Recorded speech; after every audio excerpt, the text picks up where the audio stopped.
This content is sponsored by HBC Solar PV Tech and Automaton Electronics and Security.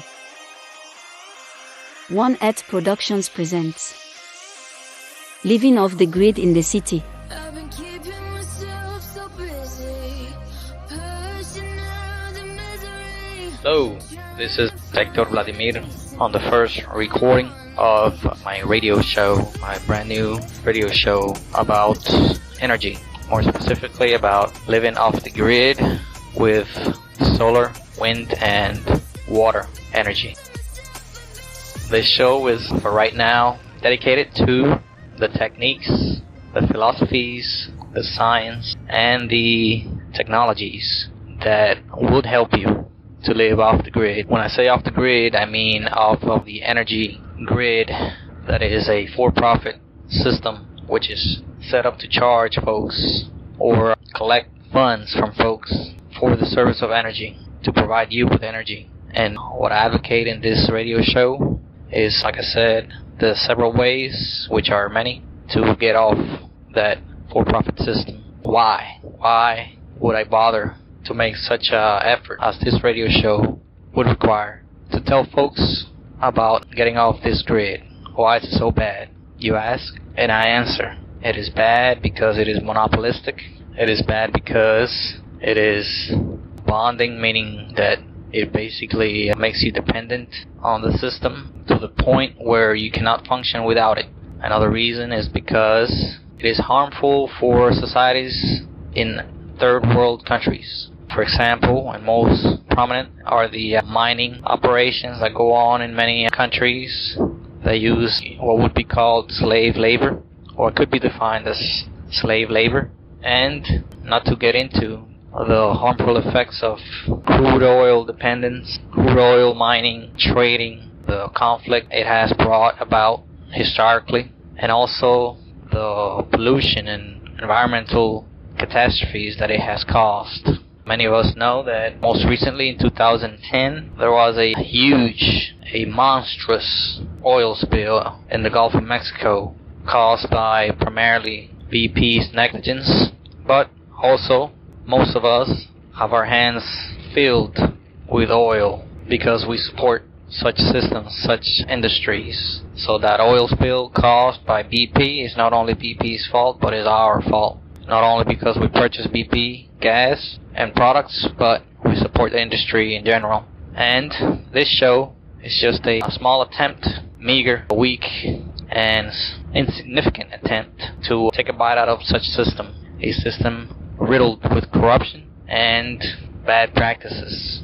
Energy is a monstrous industry and a monstrous topic that will require many shows to cover. Perhaps won't be able to cover everything on the entire life of this radio show, as small as it is, but nevertheless we'll try to take a bite out of this corrupt system that needs to basically go. And a way of doing that is not only talking about it, but also sharing ideas, sharing ways to get off the grips, the clutches of such system, and also share and expose the bad side, the corruption, the bad practices, the disadvantages of being a part of such system. So let's get right to it. First, I would like to start with all the disadvantages. This won't be just part of this show, but it will be an ongoing thing where I will cover different aspects of the system, the current energy system, the disadvantages, like I said, and also ways to offset it or get off of it. I want to start with pointing out some of the disadvantages or harmful aspects of the current energy system. When I say the current energy system, I am referring to the current energy system as a whole, not only the oil and gas industry, but also the water, TV, telephone, cell phone service, the whole industry, the whole area of energy. And yes, TV and telecommunications do use a large amount of energy, so they are, in my mind, parts of this whole energy system, including water. We need water to energize not only our bodies, but energize many systems in our home, like our showers,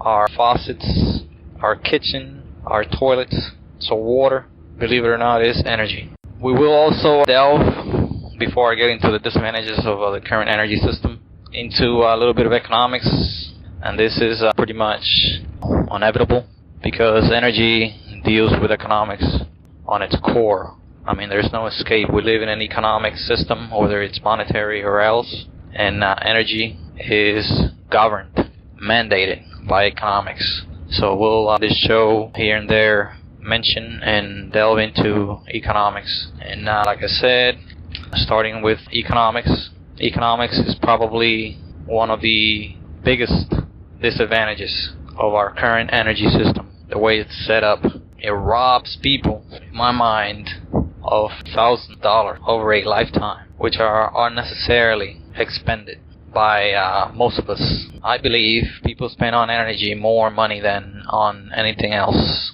And again, this includes water, power, electric power, entertainment, which requires a massive amount of power. Like I said, food systems that require energy consumption. And for example, the gas you put in your car to do groceries is basically an energy expenditure. The gas money you put in your car to go eat out on a date or on a family trip or on a night out, dinner night out, is basically energy funds expended on food. So I believe, and I will on a later occasion show you some statistics to back this up, that energy funds expended over a lifetime of any individual is basically the biggest expenditure. It takes up the biggest percentage of anyone's expenditure. And just to make quick reference to the validity of this is your home. Your home is what is believed to be the biggest investment for most people, whether you're purchasing it or renting it. And what is a home without an electric bill? What is a home without water service? What is a home to many people without any cable services or phone services?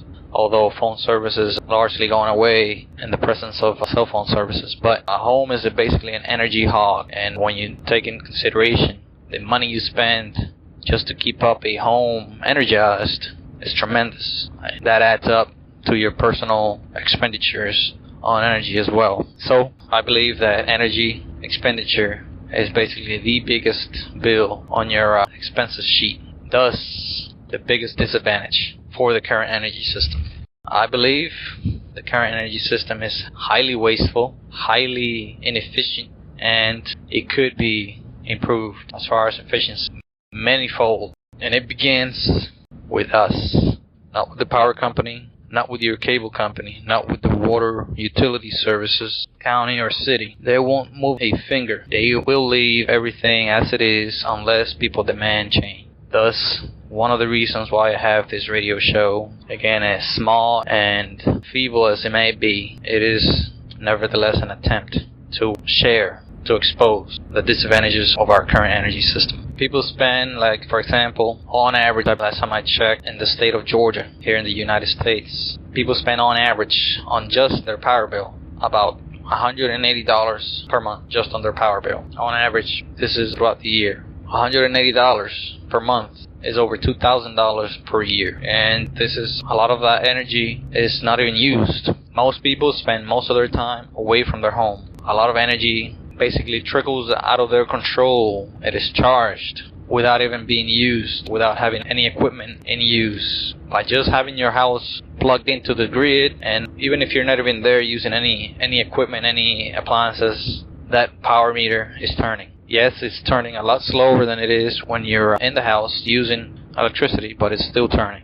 And when you average that out throughout the year, it could be a few hundred kilowatt hours of energy that you didn't even use that you're paying for. And this is one huge disadvantage of being tied to a grid. You're basically feeding a system by paying into it without using a lot of their power. I venture to say that 25%, again, I will back this up with hard data, but just off the bat, just by observation and experience, I venture to say that 25% of a year's power bill goes to the power company without you even seeing or using that energy at all. So let's say a $2,000 yearly power bill, you're basically giving the power company $500 as a gift.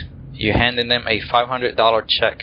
You want to hand me a $500 check, I'll be happy as a clown, even if it's once a year. And that's basically what I believe we're doing just with power Forget water, forget satellite or cable services. Those are whole other animals. I'm talking about just electric power. This is not even including water, which is another huge power hog. I will discuss this a bit later on another show, but just an electric power bill, I believe we're handing here in the state of Georgia every year the power company at least $500 as a gift per year. A whole lot of things that I can do with $500 even once a year. I mean, that's a car payment. That's for most people that have mortgages, that's close to another mortgage bill here in the state of Georgia. It could be paid extra towards their mortgage. That's a lot of people's rent for the month. So being very, very conservative too. Again, this is not even researched. And again, I will look that up and come back with some facts for that. But right off the top, I believe we're paying for 20 to 25% of energy that we do not use. Most of us don't switch our home off when we leave the house. I mean, that's highly inconvenient the way the system is set up. And by the way, the system is set up not only by us, by you, but by the power company establishment, which basically, as I will discuss in other shows, it puts things out there. It puts habits out there for us to follow. All those little notices you see in your phone book, paper, catalog, savings, coupons, publication, even magazines that are published by the power companies. They're filled with tips, energy tips that basically make up our habit of energy use at home. Setting the AC at a certain temperature, making sure the water heater is set up at a certain setting, making sure our refrigerator is set up at a certain setting. All those little tips and information bits, they're not put out there just by us, the people. They're put out there by corporations looking out for their own interest. But I digress. Back to this economic disadvantage of electric power bills and having electric power service. Again, there's a huge amount of energy that we do not use, that we pay for. And back to my point of it being highly inconvenient to turn off our home every time we step out of it is something that is not recommended. It's a practice that's basically non-existent. Most people do not even know where their main breaker is, the breaker that shuts off power to their home. Even if they know where it is, they don't dare touch it.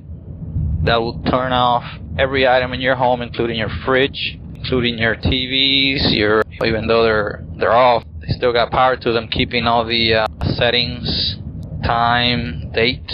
Now, a lot of items are computerized that have even though they have a small battery, you still require that battery to stay charged with electric power from the wall outlet. And most people rather not have all those items turned completely off, and then when they come back home, they get a bunch of blinking lights and time clocks that are not set to the correct time, and their fridge is full of spoiled foods. So people in general do not even consider turning off their electric power.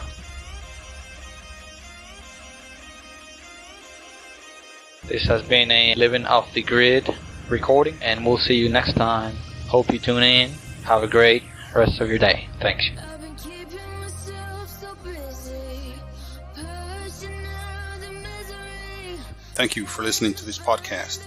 Please look for the next episode soon, and please ensure that you share this with your friends and family, and please like this content and subscribe as a sign of support and for me to continue to provide this type of content to more people like you. By Hector Vladimir. Soundtrack was Paranoia NCS release by Wales and Noah. Thank you.